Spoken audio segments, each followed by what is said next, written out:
the rope cut into Kimi's flesh as settlers demanded the death of a thieving Indian, unaware she was the daughter of their most feared enemy. When wealthy cattleman James Thornton sliced through her bonds, he severed more than rope. He challenged an entire town's hatred and bound their fates in blood. Before we continue, don't forget to subscribe to the channel, like the video, and comment where in the world you're watching from. Let's go.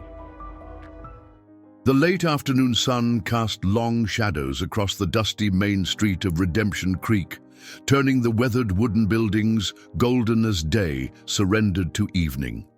A hot, restless wind carried the scent of pine and sage through the frontier town, along with something else, the unmistakable electricity of a gathering mob. Their angry voices rose like thunder rolling across the distant mountains, drawing the attention of James Thornton as he secured his stallion outside the general store. At 42, Thornton cut an imposing figure. Years of hard work under the unforgiving western sun had weathered his face into a map of determination and solitude.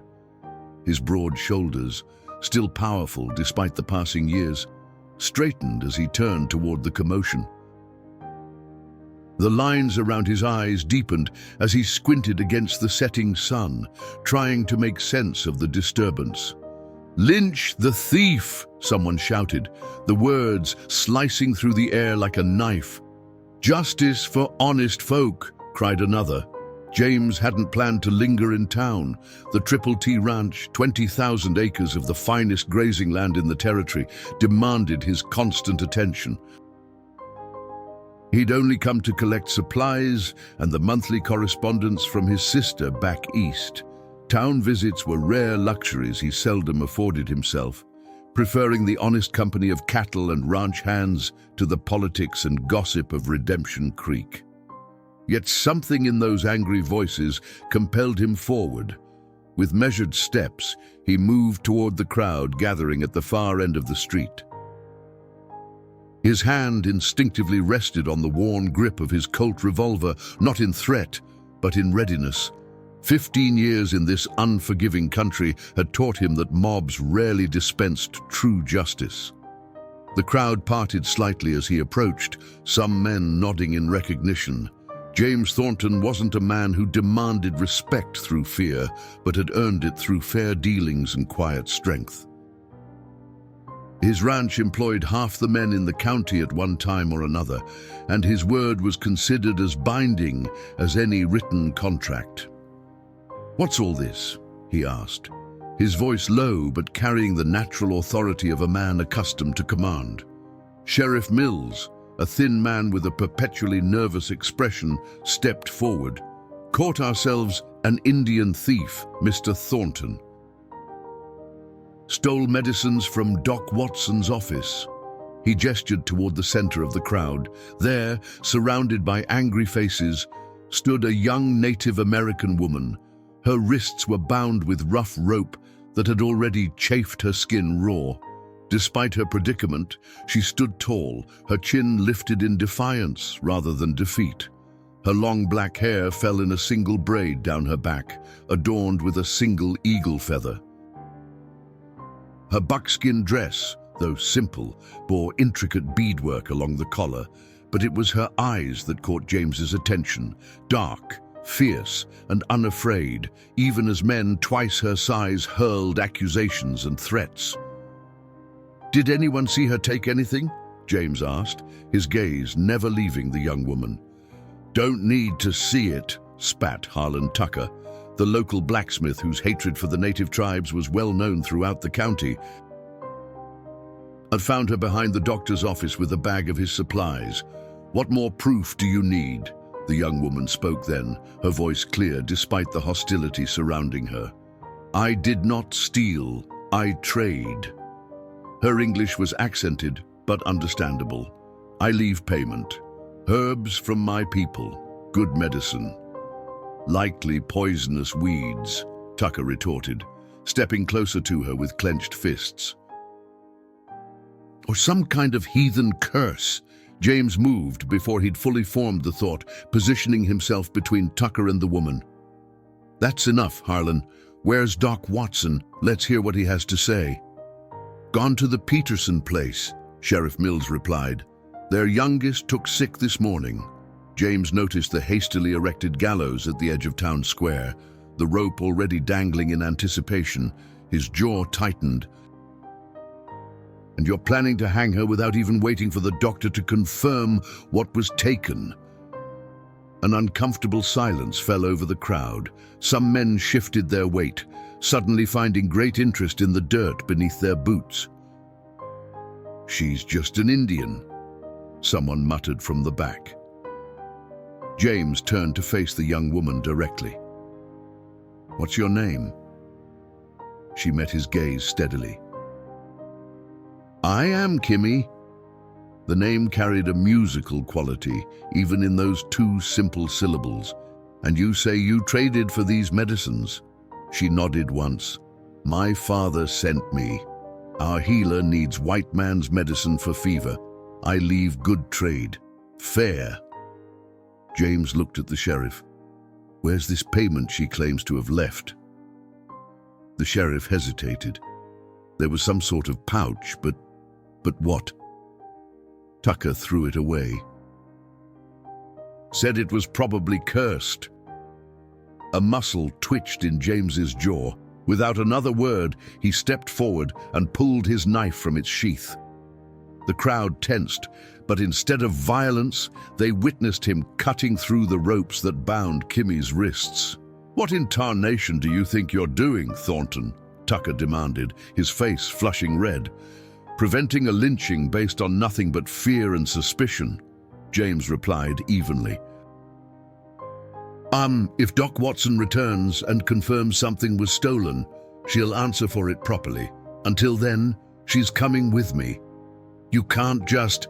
"I can, and I am." His tone left no room for argument.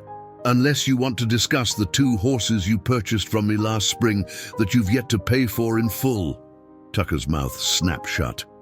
James turned to Kimi, whose expression revealed nothing of her thoughts. "You'll stay at my ranch until this is sorted out. It's that or the sheriff's cell, and I wouldn't recommend the latter." For a long moment, she didn't respond. Then, almost imperceptibly, she nodded. "This is a mistake, Thornton," Sheriff Mills warned. "These people can't be trusted." James ignored him, placing a protective hand on Kimi's shoulder as he guided her through the increasingly hostile crowd. "My horse is this way," he said quietly. As they walked away from the gallows that would have ended her life, James couldn't help but wonder what consequences would follow his impulsive act of justice. What he didn't yet realize was that he had just altered not only his own destiny, but the future of the entire valley. The ride from Redemption Creek to the Triple T Ranch stretched in tense silence. James's stallion, Renegade, seemed to sense the gravity of the situation, his powerful muscles working steadily beneath them as they climbed the winding trail that led away from town. Kimi sat stiffly in front of James, her back barely touching his chest, despite the proximity forced upon them by sharing a mount. The scent of sage and sweet grass clung to her hair, mingling with the earthier smell of leather and horses that perpetually surrounded James. "Your people," James finally spoke, his voice low as they crested a hill that revealed the vast expanse of his land below. "Where are they camped?" Kimi remained silent for so long that he wondered if she would answer at all. Finally, she lifted her arm, pointing toward the western ridge where the sun now balanced on the horizon like a copper penny. "Beyond the 3 peaks, near the great river." James nodded, though she couldn't see the gesture. "Running Eagle's people." Then, he felt her stiffen even more against him. "You know my father." So his suspicion had been correct. He'd never met the powerful chief personally, but every rancher in the territory knew of him. Running Eagle was respected and feared in equal measure, a leader who had managed to maintain his tribe's independence while many others had been forced onto reservations. "I know of him," James replied carefully. "And our lands share a border at the river. We've kept peace between us. He is a great man," she said, pride evident in her voice. "A fair man." I believe that. And strangely, he did. Despite the tensions between settlers and natives throughout the territory, the border between Triple T and Running Eagle's lands had remained relatively peaceful. There had been occasional disputes over cattle straying too far, but nothing that couldn't be resolved without bloodshed. They descended into a valley that opened up to reveal the main buildings of the Triple T ranch. Even in the fading light, the place emanated prosperity and permanence. The main house stood 2 stories tall, built from sturdy pine logs and riverstone, with glass windows that had been freighted at considerable expense from Denver. Nearby stood a bunkhouse for the ranch hands, a cookhouse, stables, and various outbuildings, all constructed with the same attention to detail that characterized everything James Thornton built. Several men looked up from their evening chores as James and Kimi approached. Their expressions shifted from curiosity to wariness when they noticed his companion. "Mr. Thornton," greeted Samuel Parker, his foreman of 10 years. The older man's weathered face remained carefully neutral, though his eyes darted questioningly to Kimi. "Didn't expect you back till morning." "Change of plans, Sam." James dismounted, then offered his hand to Kimi. After a moment's hesitation, she accepted his assistance, sliding gracefully to the ground. "This is Kimi. She'll be staying with us for a time." Samuel's eyebrows rose slightly, but he knew better than to question his employer in front of the other hands. "I see. Should I have Mrs. Larson prepare a room in the main house?" "Please. And have her bring up some hot water and food." James turned to Kimi. "You'll be safe here until we sort this out." She met his gaze with that same unwavering dignity he'd witnessed in town. "Why do you help me, Thornton?" "You do not know me." It was a fair question, one he'd been asking himself during the long ride home. James was not known for impulsiveness. Every decision in his life had been calculated, from his journey west 15 years ago to the methodical building of his ranch. Even his brief marriage had been more a business arrangement than a romance. After Caroline died in childbirth, taking their infant son with her, he'd thrown himself into his work with single-minded determination. So why had he intervened today? Why risk the goodwill of the town for a woman he'd never met? "I don't much care for lynchings," he said finally, "or for men who think fear is the same as justice." A call from the bunkhouse interrupted them as Mrs. Larson, the widow who served as cook and housekeeper, emerged, wiping her hands on her apron. Her eyes widened at the sight of Kimi, but to her credit, she recovered quickly. "Mr. Thornton," she nodded. "Didn't know we were having company." "It was unexpected," James replied. "Miss Kimi needs a room and a hot meal, if you'd be so kind." Mrs.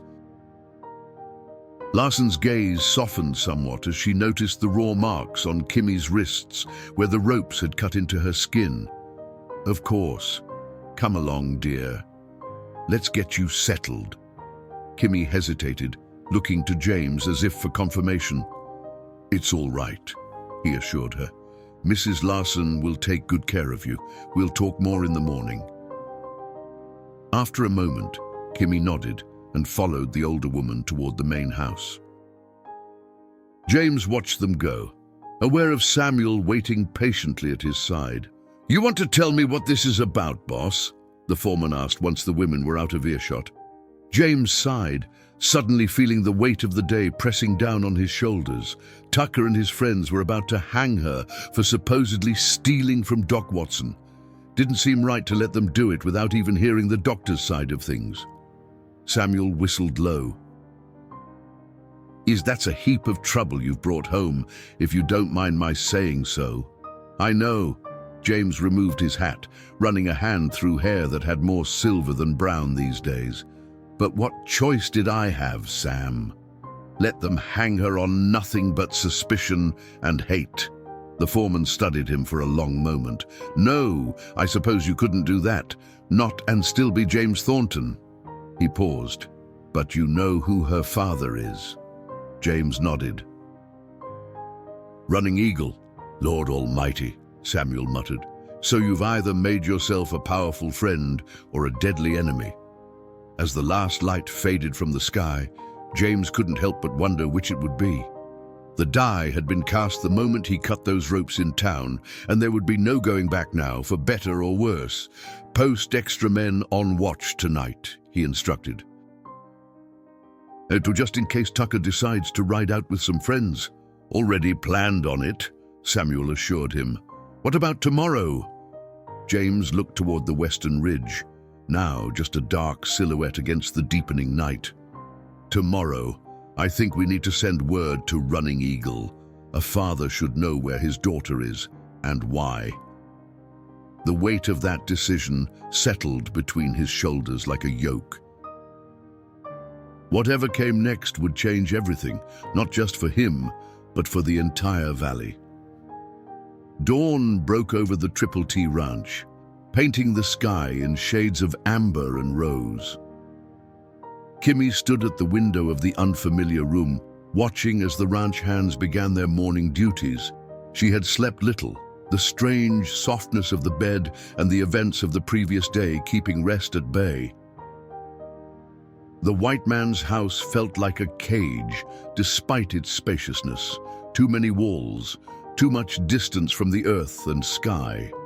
She touched the leather pouch at her waist, grateful that Mrs. Larson had not taken it from her. Inside were the sacred herbs her people used for protection and guidance.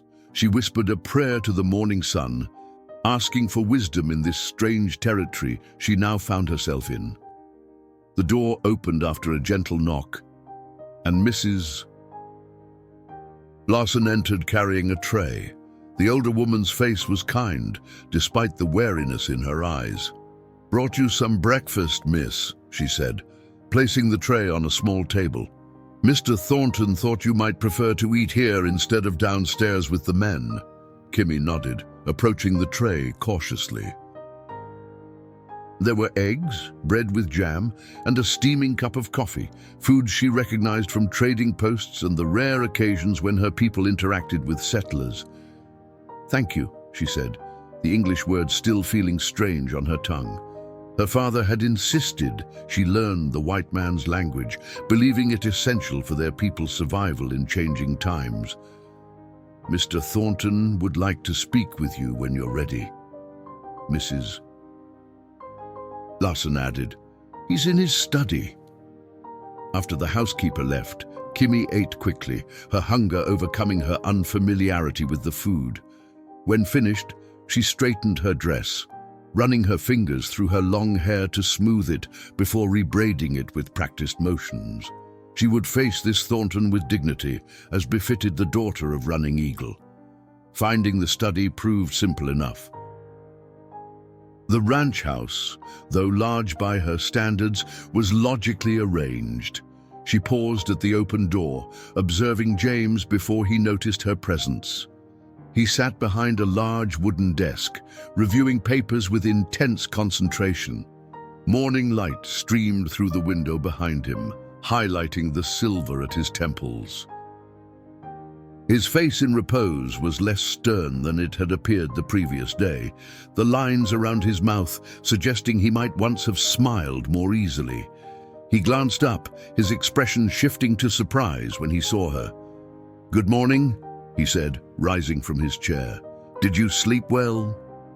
"No," Kimi answered honestly, "but I am rested enough." A hint of amusement crossed his features at her directness. "Fair enough. Please, sit." He gestured to a chair across from his desk. Kimi remained standing. "When will I return to my people?" James studied her for a moment before answering. "I've sent a rider to make contact with your father. If all goes well, he should arrive at your camp by midday. You could have let me go, I know the way." "I could have," he agreed. "But after what happened in town, I thought it's safer this way. Not everyone shares my reservations about frontier justice." Kimi considered this. "You think the angry men would follow me? Tucker and his kind can hold a grudge. Better not to take chances." She finally took the offered seat, her posture remaining straight and proud. "Why did you help me, Thornton? Truth this time." James leaned against his desk, arms crossed over his chest. His blue eyes, the color of the summer sky, Kimi couldn't help but notice, seemed to look beyond her question to something deeper. "I've been on this frontier for 15 years, he began. "I've seen what fear and hatred do to men, good men, some of them, turn them into something they'd never recognize in the light of day." He paused, his gaze drifting to the window. "What they were about to do to you, it wasn't justice. It was just fear wearing a mask. Your people fear mine," Kimi stated simply. "With reason sometimes," James acknowledged, "just as your people have reason to fear us, but fear's a poor foundation for living side by side." Something in his words resonated with teachings Kimi had heard from her father. Running Eagle often spoke of finding a path forward that didn't end in destruction for their people. It was why he sent her to learn English, to understand the settlers' ways without surrendering their own. "My father says similar words," she admitted. "Not all listen." "No," James agreed. "Not all listen on either side." A knock at the door interrupted them. Samuel entered, his expression grim. "Riders coming," he announced. "Looks like Tucker and some boys from town. About 6 of them."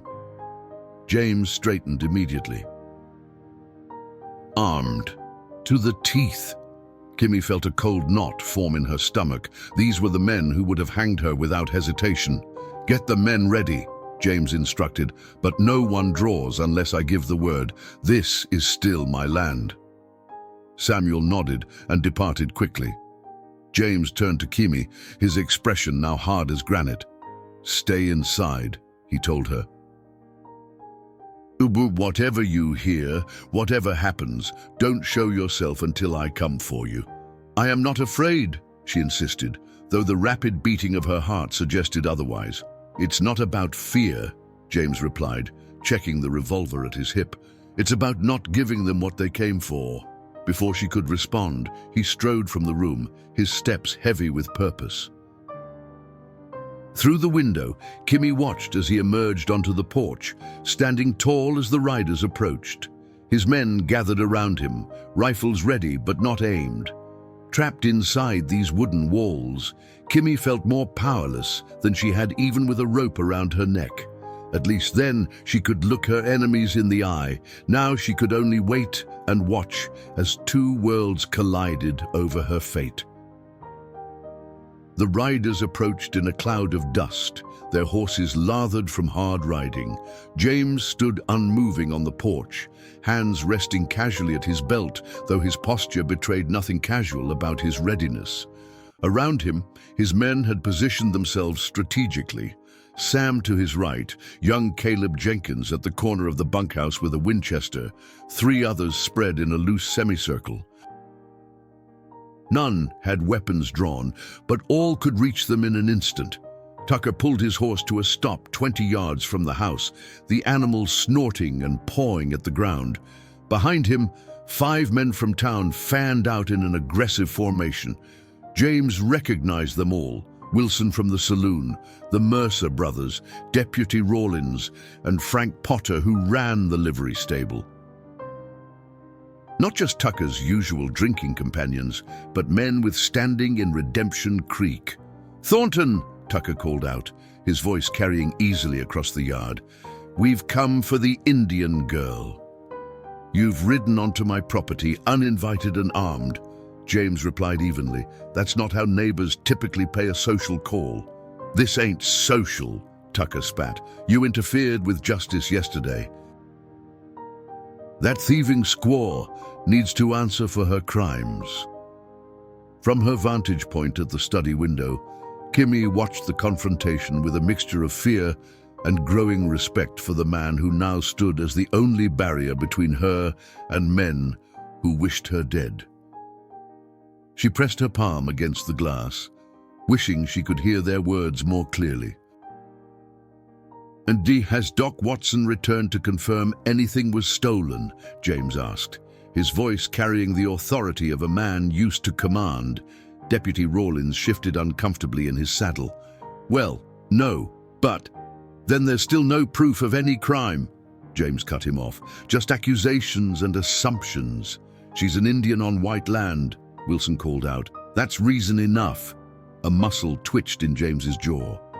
"Is that so?" "Then I suppose I should shoot you right now, Wilson, for being on my land without permission." The saloonkeeper blanched visibly.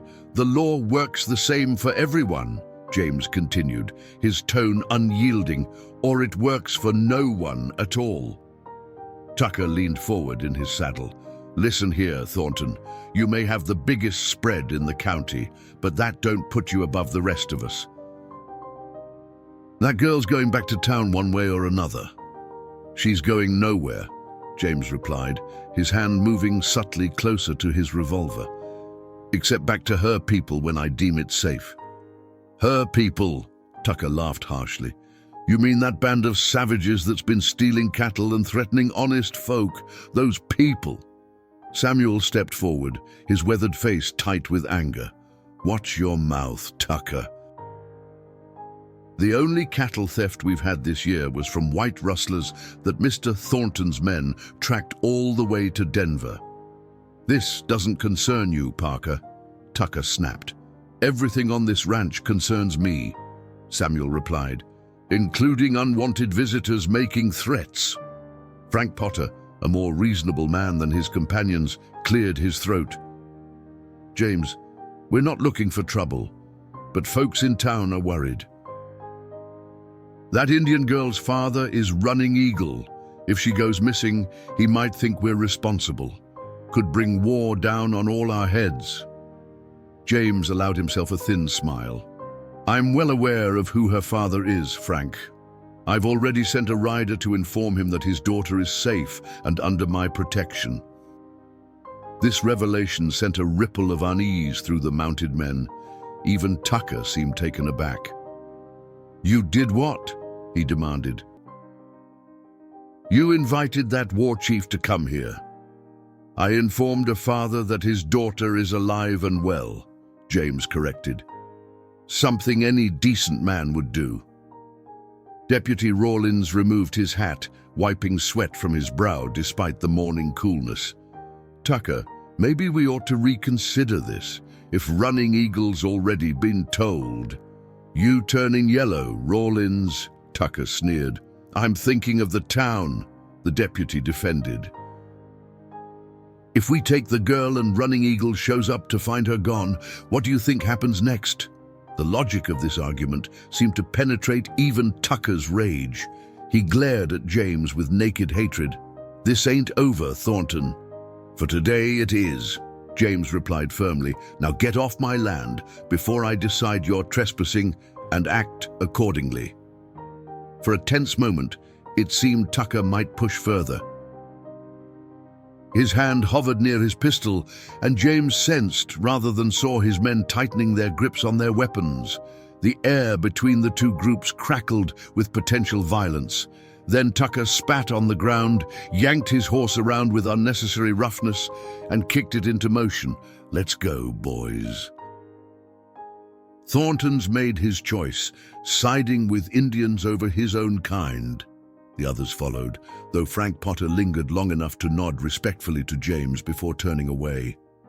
No one on the porch moved until the riders had disappeared down the trail toward town. Only then did James release the breath he'd been holding, the tension draining from his shoulders. "That could have gone worse," Samuel observed dryly. "No, could have gone better, too," James replied. "Tucker won't let this lie." "No, but he'll think twice before coming back here looking for a fight." Samuel glanced toward the house. "What now, boss?" James looked westward, toward the 3 peaks Kimi had indicated. "Now we wait for Running Eagle and hope he's as reasonable as his daughter." Inside the study, Kimi stepped back from the window, her heart racing. She had understood enough to know that Thornton had stood firm against his own people for her sake, a concept so foreign it left her breathless. Among her tribe, unity was survival. To stand apart was to court death. Yet this man had risked everything, his standing, his safety, perhaps even his life, for a woman he barely knew, simply because he believed it right. When James returned to the study minutes later, he found her standing in the center of the room, her expression unreadable. "They're gone," he said simply. "I saw." She studied him as if seeing him for the first time. "You would fight your own people for me. Why?" James moved to his desk, suddenly seeming weary. "They're not my people, just because we share the same skin color. My people are those who stand for what's right, regardless of where they were born or how they worship." Something shifted in Kimi's understanding of this man. "My father says a warrior's true strength is shown not in who he kills, but in who he protects."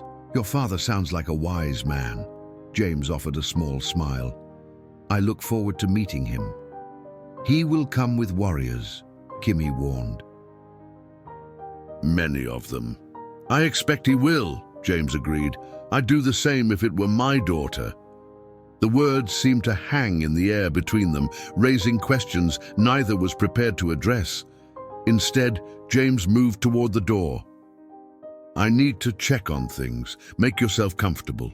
With luck, your father's delegation will arrive by sundown." After he left, Kimi returned to the window.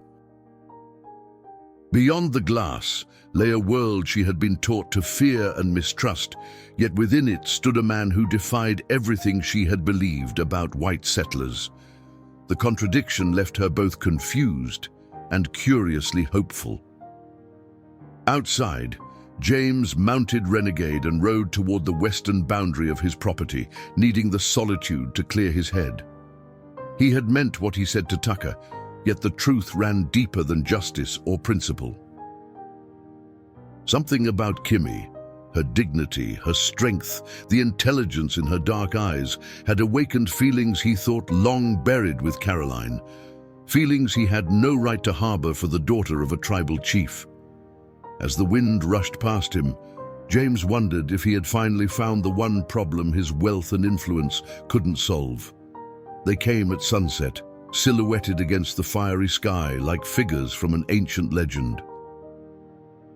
20 warriors on horseback, their faces painted with ochre and black stripes, eagle feathers adorning their hair.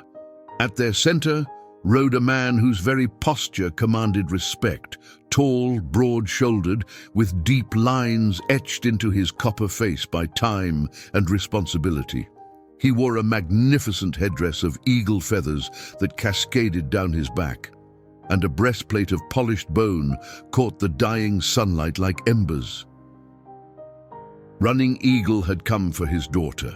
James stood on the porch of the main house, flanked by Samuel and 5 of his most trusted hands.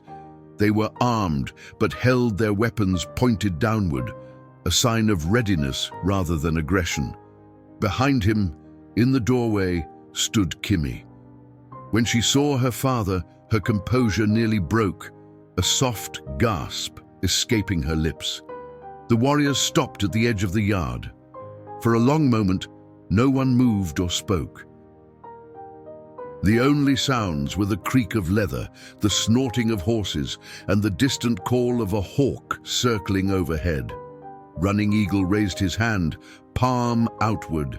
"I come to speak with the one called Thornton." His English was precise, his voice deep and resonant. James stepped forward, mirroring the gesture. I am James Thornton. Welcome to Triple T. Running Eagle dismounted with fluid grace that belied his years.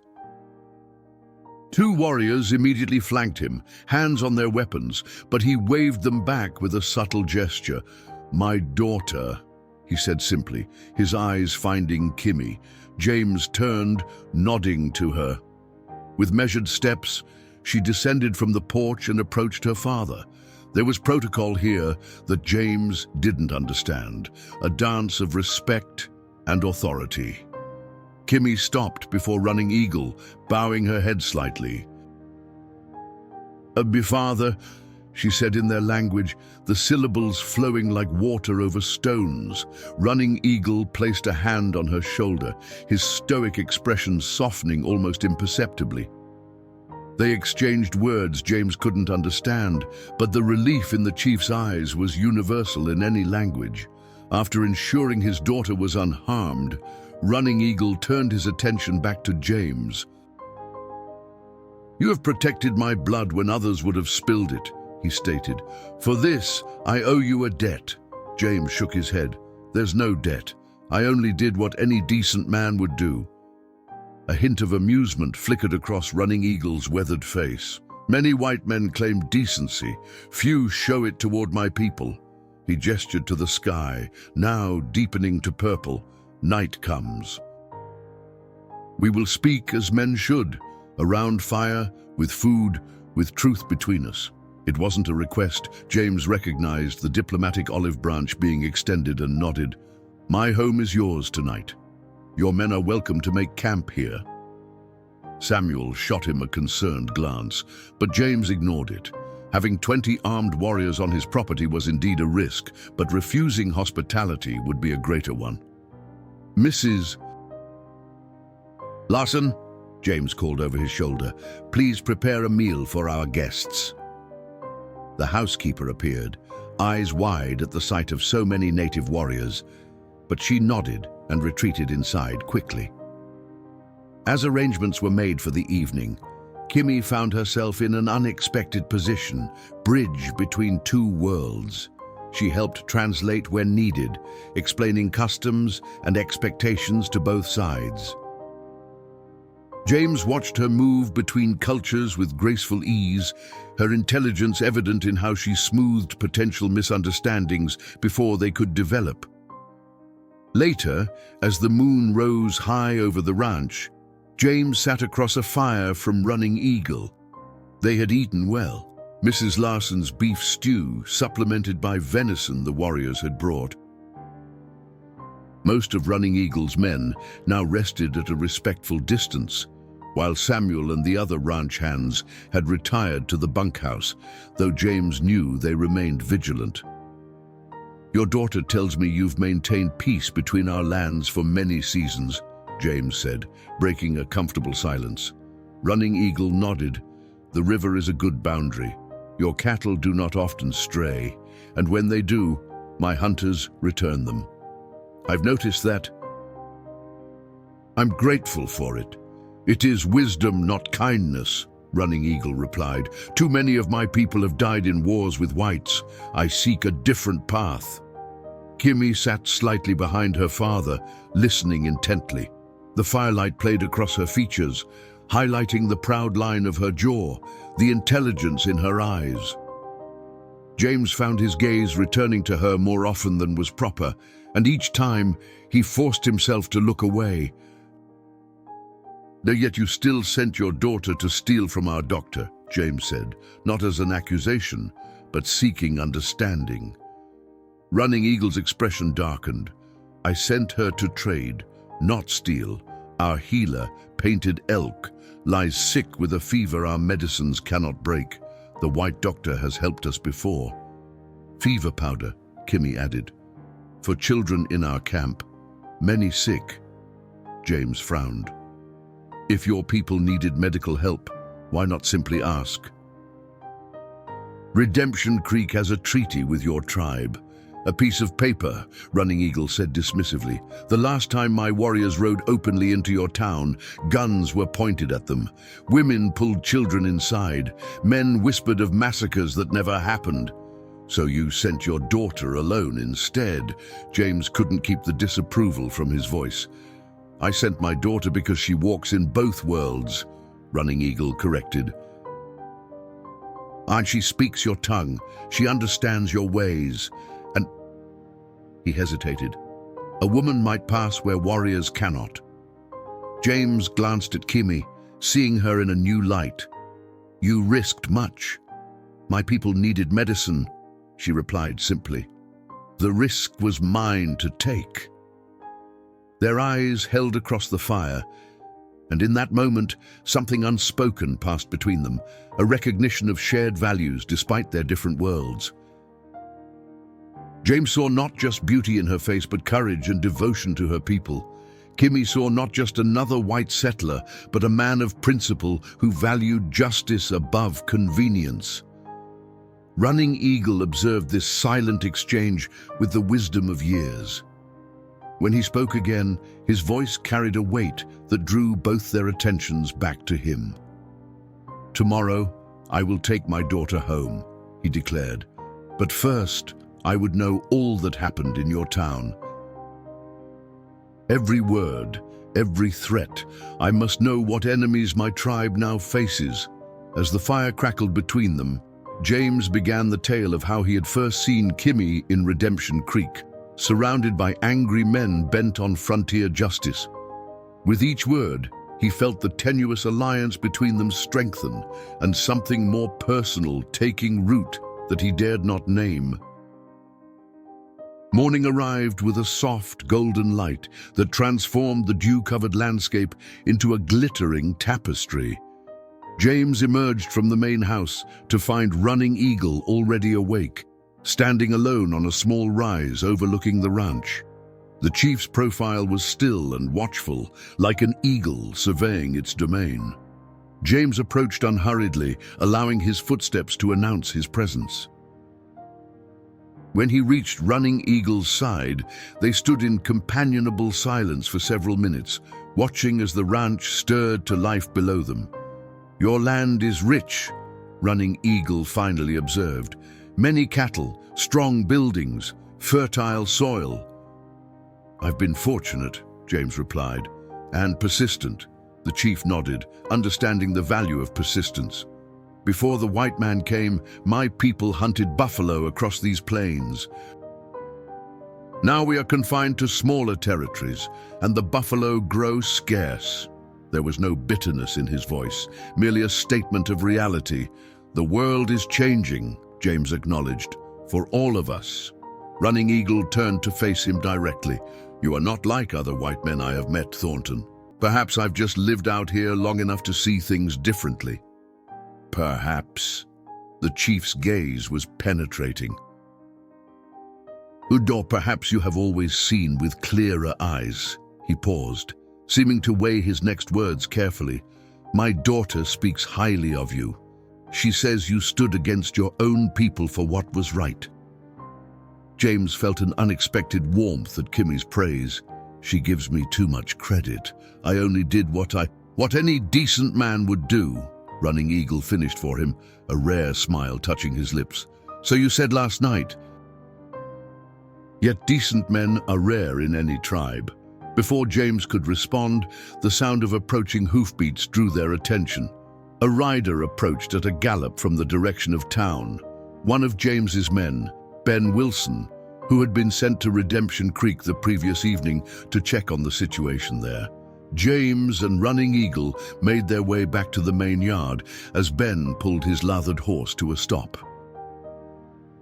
The young cowhand's face was flushed with exertion and concern. "Mr. Thornton," he called, dismounting quickly, "trouble in town." "Catch your breath, Ben," James instructed. "What kind of trouble?" By now, others had gathered.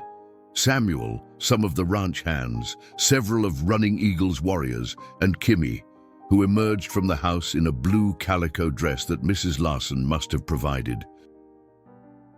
The garment was a strange juxtaposition with her native jewelry and moccasins, yet somehow she made the combination appear natural. Ben removed his hat, wiping sweat from his brow. Tucker's been busy stirring folks up. Got half the town convinced there's going to be an Indian attack. Sheriff's deputized about a dozen men, and they're stockpiling ammunition at the jail. A murmur passed through the gathered warriors. Running Eagle remained impassive, but James noticed his jaw tighten slightly. "That's not all," Ben continued. "Doc Watson finally got back from the Peterson place last night. Says some of his medicines are indeed missing, but he can't be sure what was taken or by whom. Tucker's using that to claim he was right all along." James frowned. "What about the payment Kimi left?"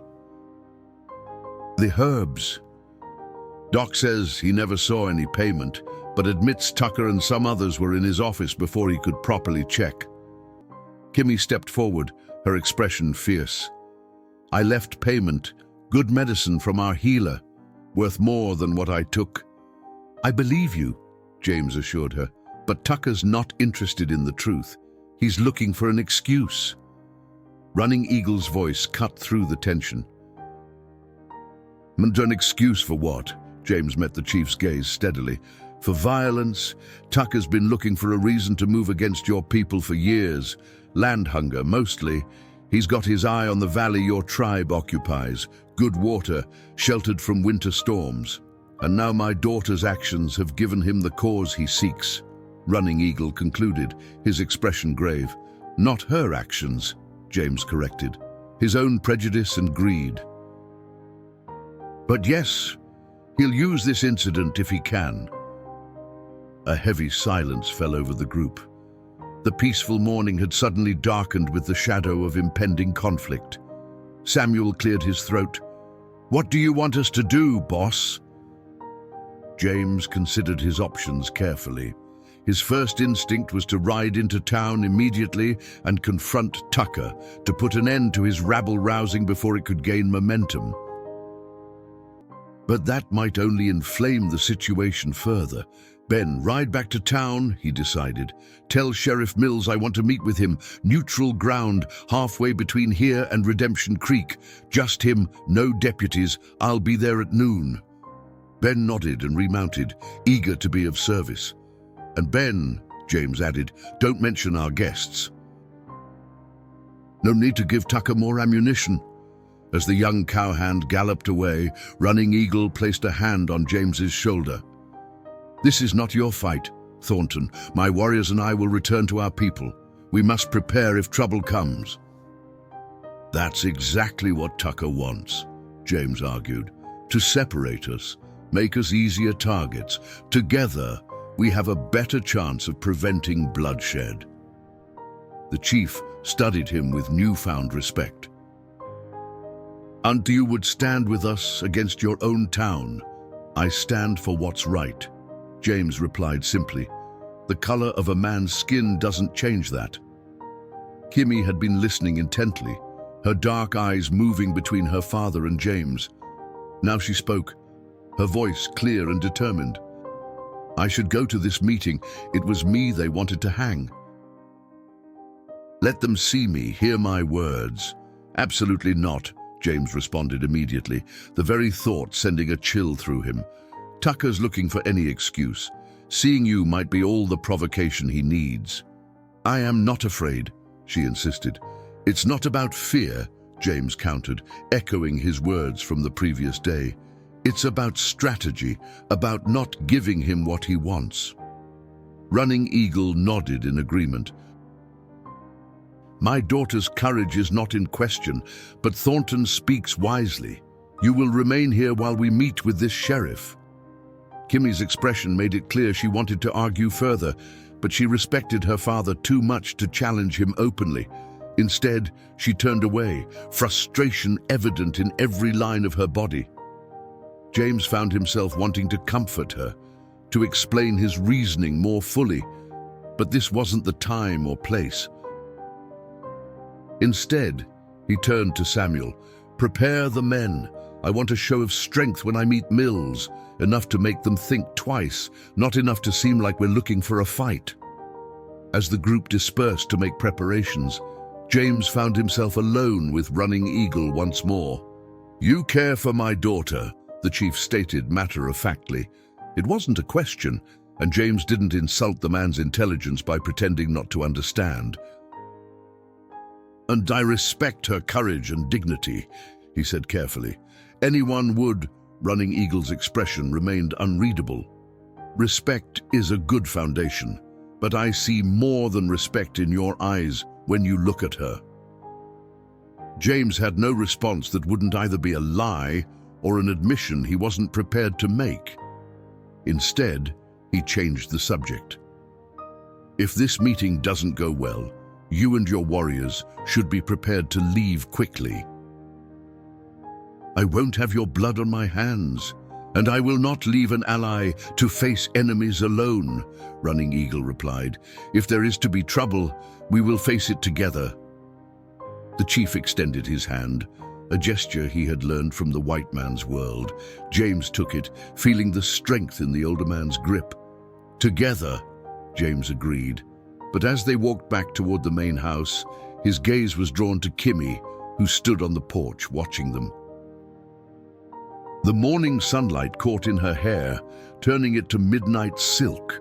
For a brief, unguarded moment, their eyes met across the distance, and James felt something stir within him that had nothing to do with treaties or territorial disputes. Something that could complicate an already dangerous situation in ways neither of them could afford. The meeting place was a stretch of open prairie between the Triple T Ranch and Redemption Creek, neutral ground as James had specified. A lone cottonwood tree provided the only landmark, its gnarled branches reaching toward a cloudless sky. James arrived with 10 of his men, including Samuel, all mounted and armed but with weapons holstered.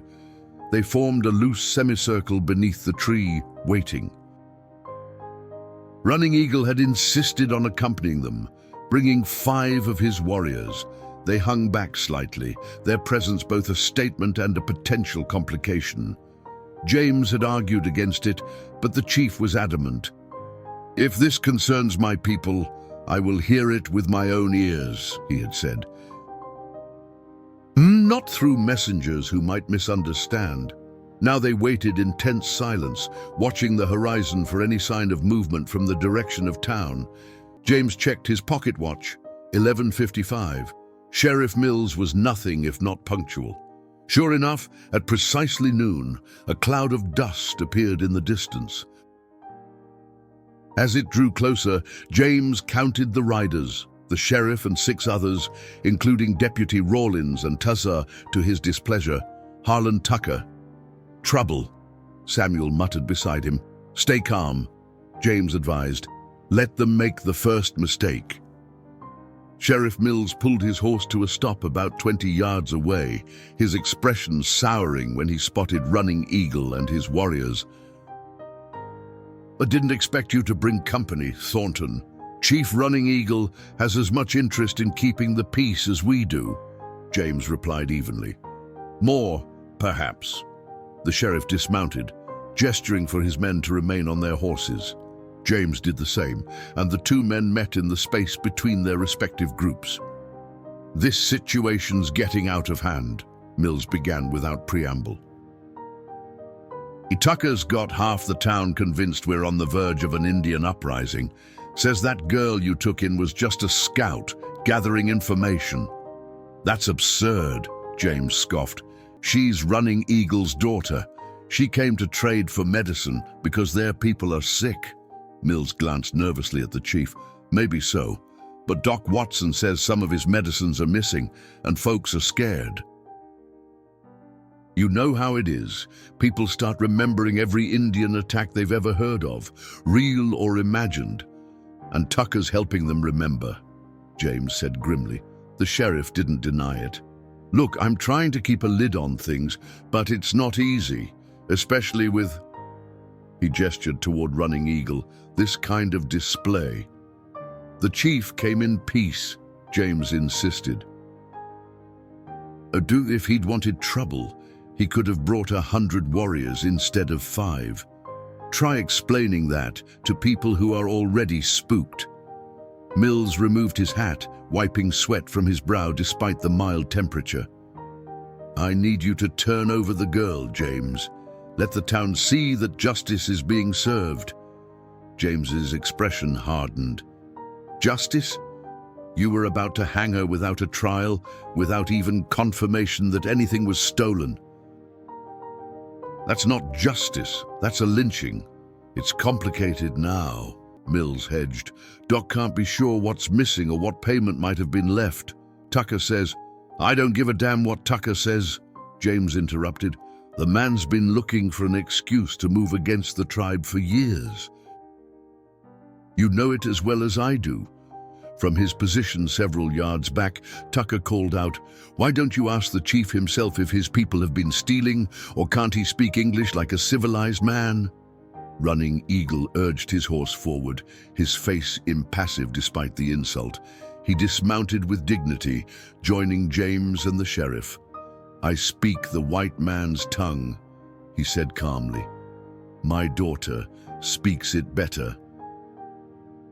She was sent to trade for medicine because fever spreads in our camp. Children suffer. She left payment, sacred herbs that heal wounds without the sickness that sometimes follows. Tucker snorted derisively. Convenient story. It is truth, Running Eagle replied, his voice steady. My people have kept peace with yours for 7 summers. We return stray cattle. We trade fairly. We have not taken white scalps, though some among you have taken ours. An uncomfortable silence followed this statement. Even Tucker seemed momentarily at a loss for words. Sheriff Mills cleared his throat. Be that as it may, the situation in town is volatile. I need something to calm people down. Then calm them with truth, James insisted. Tell them there's no evidence of theft, no threat of attack. Tell them Running Eagle has kept the peace, even when provoked. Words won't be enough, Mills warned. Not now. James considered this, mind working quickly. What about a public meeting? Neutral ground like this, Running Eagle and the town council. Let people see that talking is possible. A council. Running Eagle's interest was piqued. Like the peace talks at Fort Laramie. Similar, James agreed. A chance for both sides to be heard, to prevent misunderstandings that could lead to bloodshed. Mills looked skeptical. Tucker and his friends won't go for it. They will, if you make it clear the alternative is watching me ride into town with 50 armed cowboys and 20 warriors at my back, James replied, his tone making it clear this wasn't an idle threat. The sheriff's eyes widened. What, you wouldn't? I won't stand by and watch innocent people slaughtered because of lies and fear, James stated firmly. One way or another, this ends peacefully. Running Eagle placed a hand on James's shoulder, a gesture of solidarity that wasn't lost on Mills or the watching men. 3 days, James proposed. The meeting happens in 3 days, on the north meadow of my property. Until then, both sides keep their distance. Mills hesitated, then nodded slowly. I'll take it to the town council. Can't promise they'll agree. They'll agree, James assured him, because the alternative is worse. As the sheriff returned to his men, Tucker's angry voice carried across the distance. This is a mistake, Mills. You're letting them dictate terms. The sheriff's response was too low to hear, but the set of his shoulders suggested he wasn't backing down. After a brief, heated exchange, the town contingent wheeled their horses around and departed, Tucker casting one last venomous glance over his shoulder. When they had disappeared from sight, Samuel exhaled heavily. You think this will work, boss? It buys us time, James replied. But time for cooler heads to prevail, time for the truth to spread. Running Eagle's expression was thoughtful. In my experience, truth travels slower than lies. Then we'll have to help it along, James decided. Samuel, I want you to ride to Fort Bridger. Find Captain Hayes. He owes me a favor. See if he can spare a few soldiers for the Peace Council. Their presence might discourage anyone thinking of violence. As they mounted to return to the ranch, James found himself wondering what Kimi would say about these developments. Would she see this compromise as strength or weakness? Would she understand that he was trying to protect not just her, but all her people? More troubling still was the realization that her opinion mattered to him far more than it should. The next 2 days at Triple T Ranch unfolded in a strange dance of preparation and waiting. James sent riders in all directions, to Fort Bridger for military support, to neighboring ranches for allies, to Redemption Creek for supplies and information. Running Eagle had returned to his people with most of his warriors, leaving behind only 2 trusted men to maintain communication between the ranch and the tribal encampment. And Kimi had chosen to stay. Her decision surprised everyone, including James. Running Eagle had argued against it, concerned for his daughter's safety, but Kimi stood firm. "I must be at this peace council," she had insisted. "It was my actions that started this fire. I should help extinguish it." Though reluctant, her father had eventually acquiesced, recognizing the wisdom in her words. "She has her mother's spirit," he had told James privately.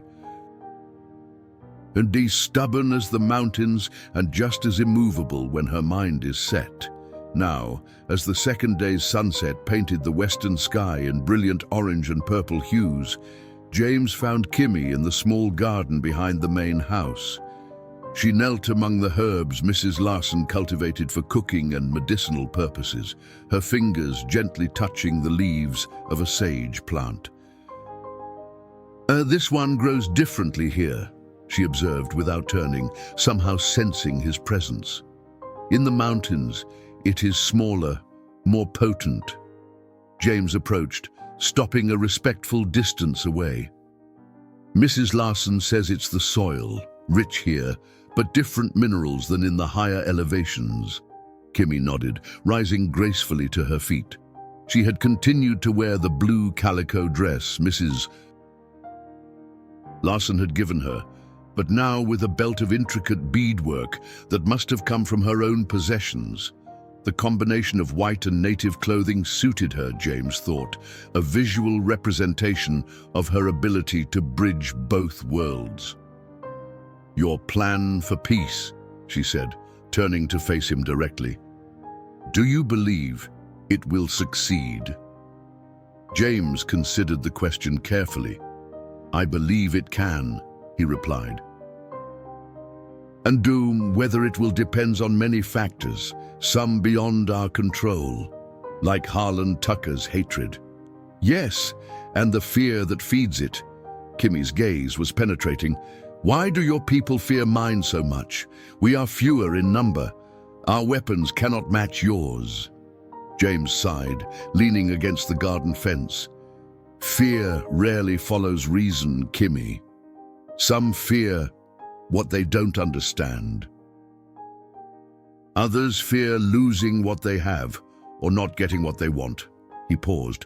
"And some have suffered real losses in the past, which makes them blind to the possibility of a different future." "My people have suffered too," she said quietly, "yet my father seeks peace." "Your father is a wise man, wiser than many of mine." A small smile touched her lips. "He says the same of you." This surprised James. "He does. He says you see with clear eyes, unclouded by fear or greed." She took a step closer to him. "It is rare," he says, "for a white man to stand against his own kind for what is right." James felt uncharacteristically humble under her regard. "I've just lived long enough to know that violence solves less than it creates." "Is that why you live alone?" The question was unexpected, personal. "And your foreman says you had a wife once, but she died many years ago." "Caroline," James said softly, the name feeling strange on his lips after so long. "Yes, she died in childbirth, along with our son. That was 12 years ago now." I am sorry for your loss, Kimi said with genuine compassion. To lose both woman and child at once is a heavy burden. James nodded, surprised at how the old pain had dulled to a distant ache. For a long time, I thought I was being punished somehow. Later, I just accepted it as the way things were meant to be. I had my ranch, my work, it seemed enough. And now, her dark eyes held his, unafraid of the intimacy of the question. Before James could formulate a response, the sound of approaching riders broke the moment. Both turned to see two of James's men galloping toward the house, dust rising in their wake. Something's wrong, James muttered, immediately moving toward the front of the house. Kimi followed close behind. The riders, young Tom Garrett and Miguel Fuentes, pulled their lathered horses to a stop in the yard. Their expressions confirmed James's suspicion that they brought trouble. "Mr. Thornton," Tom called, dismounting quickly. "We just came from town. There's bad news." "What happened?" James demanded. "It's Tucker," Miguel explained, his Mexican accent thickening with his agitation. "He and some men rode out to the reservation boundary this morning. There was some kind of confrontation with a hunting party from Running Eagle's tribe." James felt his stomach tighten. "Casualties. 2 Indians wounded, according to what we heard," Tom replied grimly, "and one of Tucker's men took an arrow in the shoulder.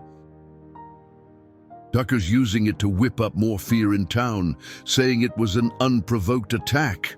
"Damn him," James muttered. He glanced at Kimi, whose face had gone rigid with concern. "My father would not authorize an attack," she insisted. "He wants peace." "Maybe it wasn't authorized," Miguel suggested. "Maybe just young warriors angry at whites coming too close to their hunting grounds." Kimi shook her head firmly. "And my father's word is law among our people. If he ordered peace, they would obey. Unless Tucker provoked them deliberately," James reasoned, "crossed the boundary, threatened them somehow." "The sheriff is trying to keep order," Tom added, "but people are scared. Some families are packing up, talking about leaving until things settle down." James paced a few steps, mind working rapidly. "This changes things. We can't wait 3 days for the council.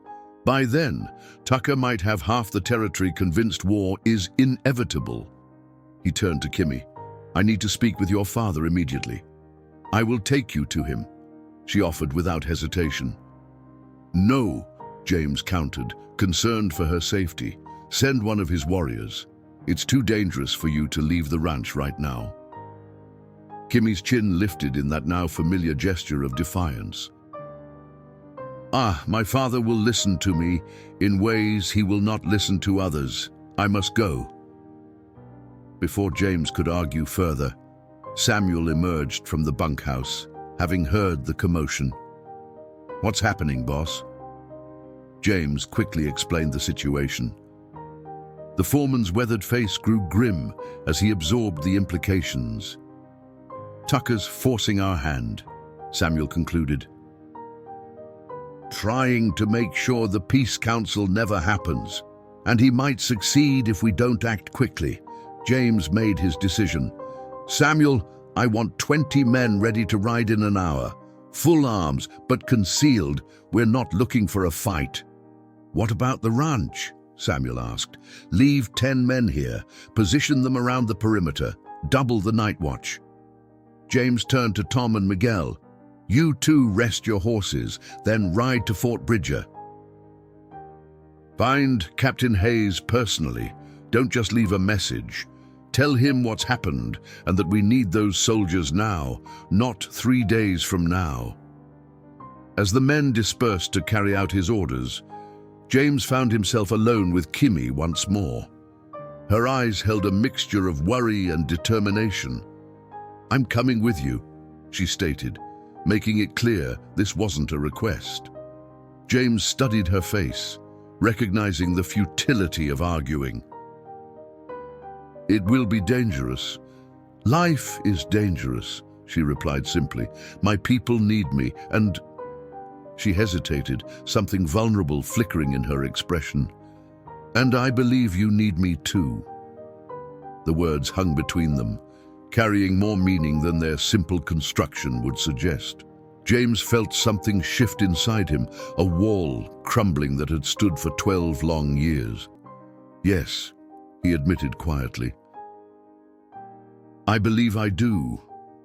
For a brief moment, they stood close enough that he could see the flecks of amber in her dark eyes, could catch the subtle scent of sage and sweetgrass that seemed to accompany her.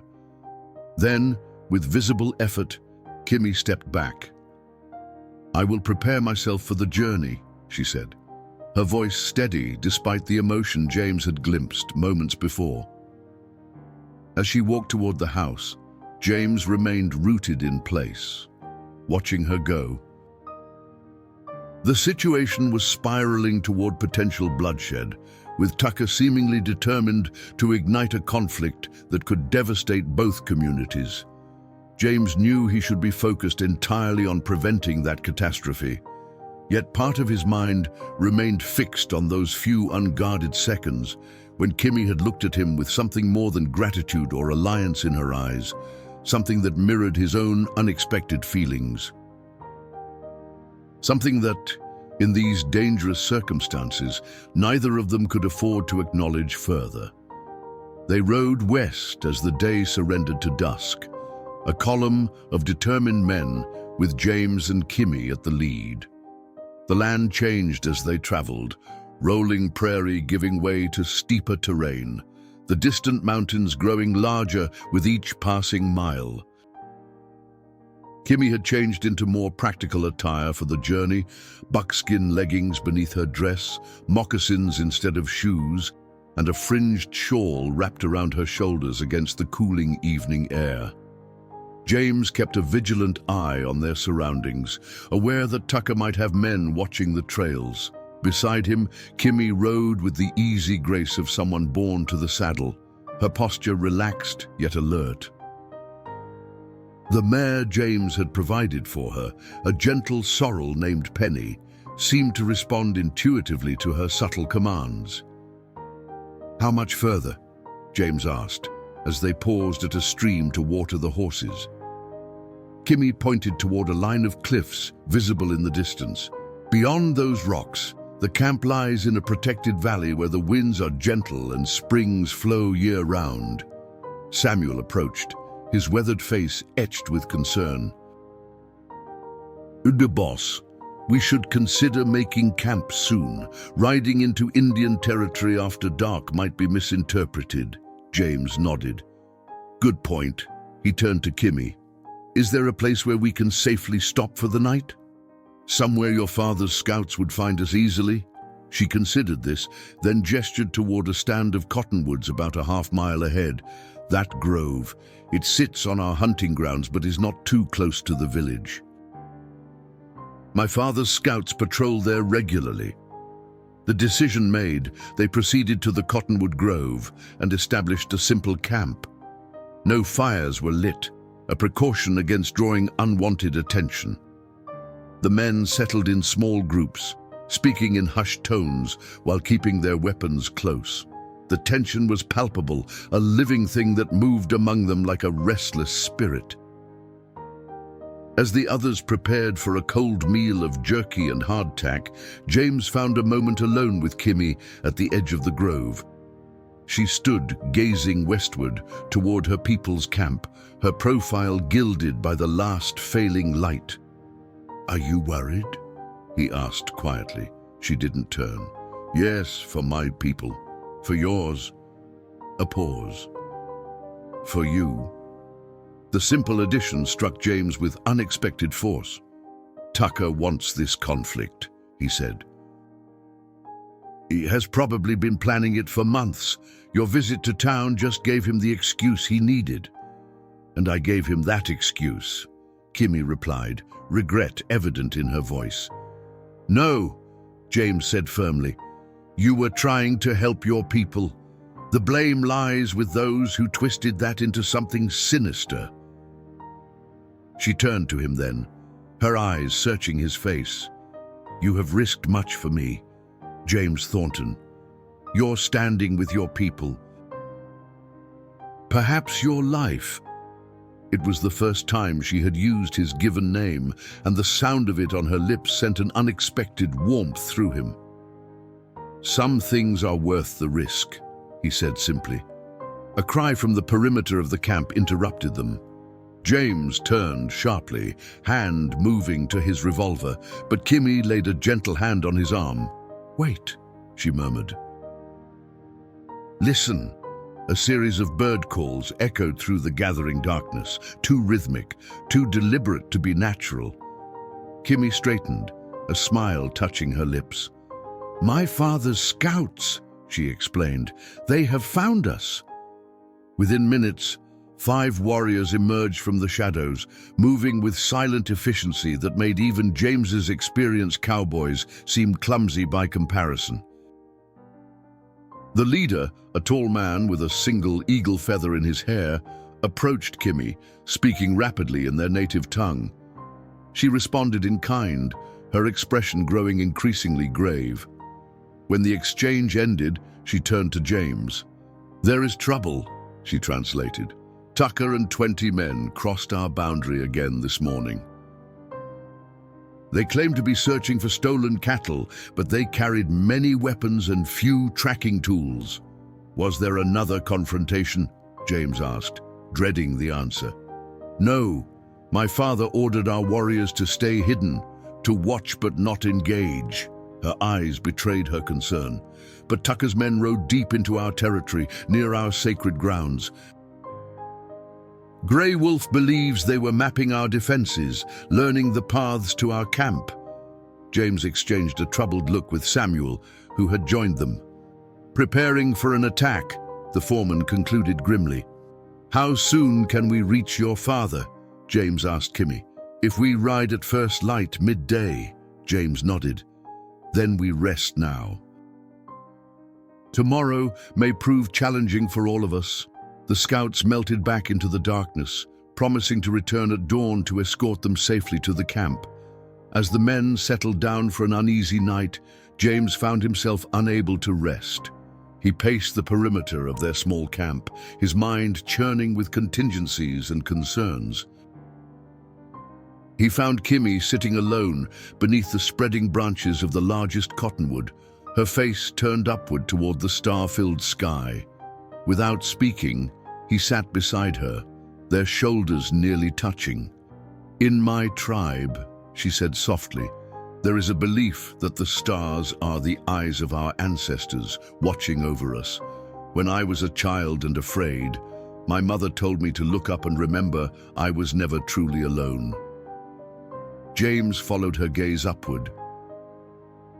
"And my father had a similar saying. He called the stars God's campfires, lit to guide lost travelers home." "Different words," Kimi observed. "Same truth." The simplicity of her statement struck James as profoundly wise. Perhaps that's what we need to help others see, that beneath our differences, we share common truths. "Some do not wish to see," she replied. "And their hearts are closed by fear or greed. Then we must find a way to open them." James turned to face her directly. "Kimi, whatever happens tomorrow, I want you to know that meeting you has changed me, made me see things I was blind to before." In the silver moonlight, her eyes shimmered with emotion. "And you have shown me that courage wears many faces. That sometimes the greatest warrior is the one who stands for peace when others cry for war." Without conscious thought, James reached out, his fingers gently brushing a strand of hair from her face. Kimi did not pull away. Instead, she leaned slightly into his touch, her eyes never leaving his. "If we survive what comes," he said softly, "there will be much to discuss." "Yes," she agreed, her voice barely above a whisper. "Much to discuss. And perhaps much to build."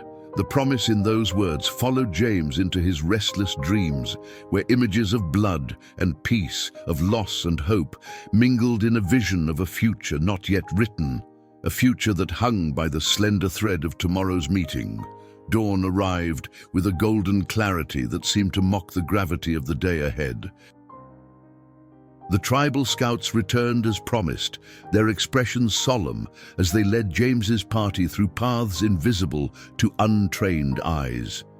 The terrain grew increasingly rugged, narrow passages between towering rock formations, shallow streams that had carved their way through ancient stone, groves of pine and aspen that whispered in the morning breeze. By midday, they crested a ridge that revealed a verdant valley below, nestled between protective cliffs. The tribal encampment spread across the valley floor, dozens of teepees arranged in concentric circles, smoke rising from cooking fires, horses grazing in a natural corral formed by a bend in the river. It was larger than James had expected, and more organized, the layout speaking to centuries of practical wisdom. As they descended toward the camp, figures emerged to meet them.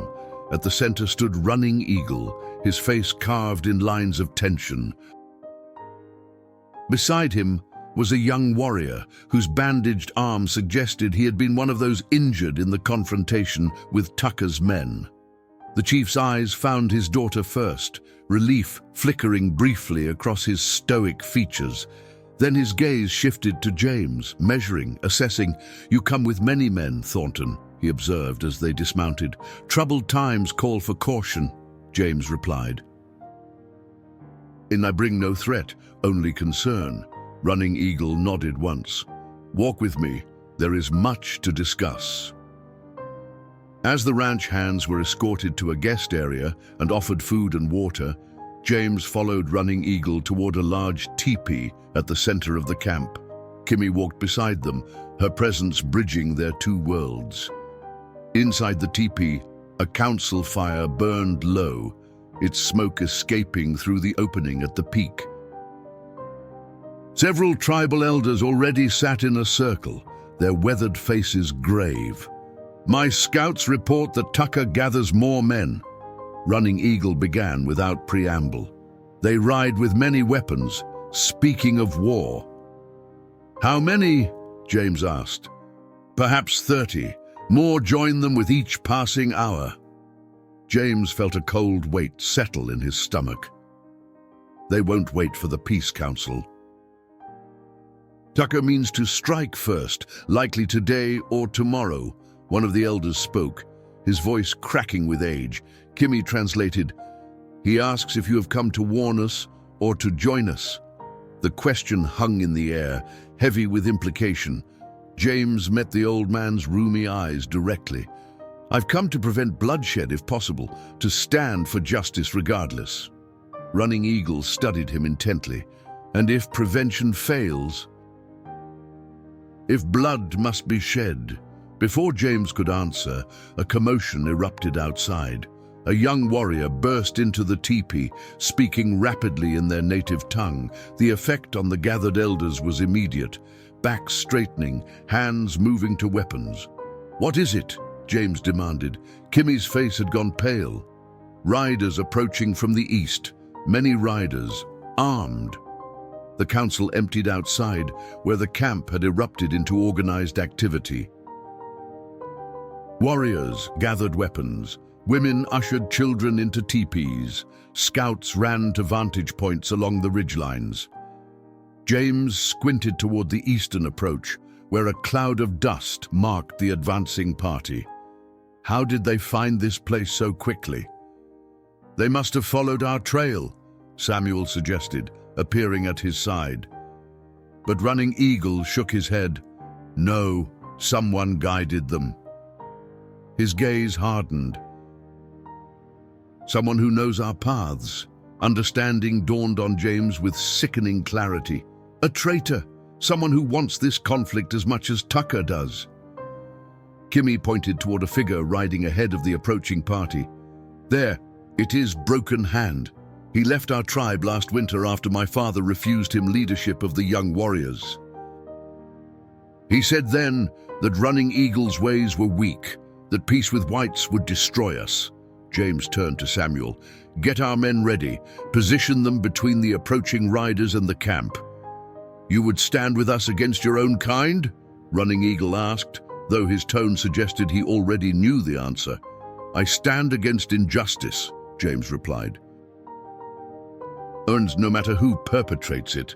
As preparations for defense continued around them, James noticed a smaller group approaching from the north, riders in the distinct blue uniforms of the UIS cavalry. "Captain Hayes," he breathed, relief washing through him. Tom and Miguel must have found him. The cavalry detachment, perhaps 15 men, galloped into the camp, just as James's cowboys formed their defensive line. Captain Hayes, a trim man with a handlebar mustache and weary eyes, dismounted and approached James. "Thornton," he greeted with a nod. "Your men found me on patrol, said there might be trouble brewing." "Tucker's leading armed men here," James explained quickly, "looking for a fight, not justice." Hayes's expression darkened. "Civilians attacking peaceful Indians on treaty land? Not while I'm in command." The captain quickly positioned his soldiers alongside James's men, the blue uniforms and gleaming rifles creating an imposing barrier. When Tucker's party emerged from the eastern pass minutes later, they found themselves facing not just tribal warriors, but a united front of cavalry, ranch hands, and a determined James Thornton. Tucker pulled his horse to a stop, his face contorting with rage when he spotted James. "Should have known you'd side with savages, Thornton. This is treaty land, Tucker," James called back. "These people have broken no laws. You're the ones trespassing with intent to harm." "They're hiding stolen property," Tucker insisted. "Medicine, cattle, who knows what else." "Enough lies," Captain Hayes interrupted, riding forward. "By authority of the United States Army, I'm ordering you and your men to withdraw immediately." Tucker's eyes darted between the captain, the armed warriors, and James. Behind him, several of his followers began to look uncertain, the reality of facing army rifles dampening their bloodlust. "This isn't over," Tucker spat, but the defeat in his voice was already evident. "Yes," James contradicted him, "it is over. The governor will hear about this attempted attack, so will every newspaper from here to Denver. Your days of stirring up hatred are finished, Tucker." As Tucker and his diminished party retreated, tension slowly ebbed from the camp. Captain Hayes promised to station soldiers nearby until the situation fully stabilized and to personally escort Tucker to the territorial authorities to face charges of inciting violence and violating treaty boundaries. In the aftermath, as the tribe celebrated their deliverance from bloodshed, James found himself standing with Kimi and Running Eagle on a bluff overlooking the valley. "What you did today will be remembered," Running Eagle said solemnly, "not just by my people, but by yours. Some will call me a traitor," James acknowledged, "and others will call you a peacemaker," Kimi added softly. "A bridge between worlds." Running Eagle looked between them, his wise eyes missing nothing of the connection that had formed. "Bridges," he said thoughtfully, "must be anchored on both shores to stand strong against the current." With those words, he stepped away, leaving them alone with the vast sky spreading overhead and the future unfurling before them like the valley below, a future neither had imagined before chance and courage brought them together on that fateful day in Redemption Creek. "What happens now?" Kimi asked, her voice barely above a whisper. James took her hand, his calloused fingers gentle against her skin. "Now we build something new, something that honors both shores while spanning the river between them." As the sun began its descent toward the western mountains, painting the world in hues of gold and amber, James Thornton and Kimi stood together on the bluff, no longer strangers, no longer enemies, but pioneers of a different kind of frontier, the territory of the heart.